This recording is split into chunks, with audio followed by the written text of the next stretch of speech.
PSL এর সেরা একাদশে জায়গা করে নিয়েছেন নাহিদ রানা। বিশ্ববিখ্যাত ওয়েস্টার্নের প্রকাশিত একাদশে বাঘা বাঘা পেসারদের ছাপিয়ে মাত্র 5 ম্যাচ খেলেই জায়গা করে নিয়েছেন বাংলাদেশের ইতিহাসের সবচেয়ে গতিসম্পন্ন এই বোলার। আরও থাকছে প্রতিবেদনা। কয়েকদিন আগেই চ্যাম্পিয়ন হয়ে পিএসএল শেষ করেছেন নাহিদ রানার পেশওয়ার জলমি। আগের মৌসুমে চ্যাম্পিয়ন দলে ছিলেন রিশাদ, মিরাজ, সাকিব আল হাসান। আর এবারের চ্যাম্পিয়ন দলেও 3 জন বাংলাদেশি ছিলেন, তারা হলেন নাহিদ, শরীফুল, তামিম। তবে সবাইকে ছাপিয়ে নজর কেড়েছেন নাহিদ রানা। মাত্র 5 ম্যাচে বাজিমাত করেছেন তিনি। এই 5 ম্যাচে তিনি নিয়েছেন 9টি উইকেট। তার বোলিং গড় ছিল প্রায় 10-এর কাছাকাছি, আর ইকোনমি রেটও ছিল নিয়ন্ত্রিত। সীমিত ম্যাচ খেলেও ধারাবাহিক পারফরমেন্সের কারণে নির্বাচকদের নজর কাটতে সক্ষম হয়েছেন এই ডানহাতি পেসার।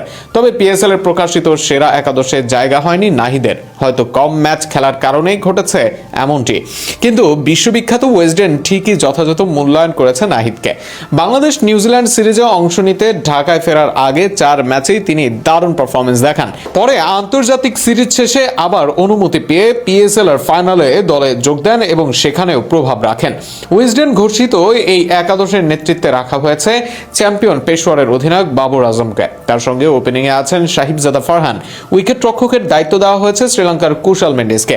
মিডল অর্ডারে জায়গা পেয়েছেন শান মাসুদ ও উসমান খান।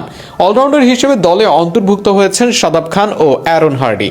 বোলিং বিভাগে নাহিদ রানার সঙ্গে আছেন হুনাইন শাহ, মোহাম্মদ আলী ও সুফিয়ান মুকিম। দলে মাত্র 3 জন বিদেশি ও বাকি 8 জন রাখা হয়েছে পাকিস্তানি। সেখানে 3 বিদেশি আবার 3 ভিন্ন দেশের, তবে সবাই একই দলেরই।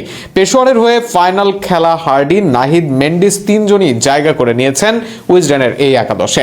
তবে আলাদাভাবে নজর কেড়েছেন নাহিদ রানা, কেননা এত কম ম্যাচ খেলে অন্য কোনো খেলোয়াড়ই জায়গা পাননি এই একাদশে। তবে পিএসএল এ গতির ঝড় তুলে এবার সবচেয়ে আলোচিত খেলোয়াড়দের একজন ছিলেন নাহিদ।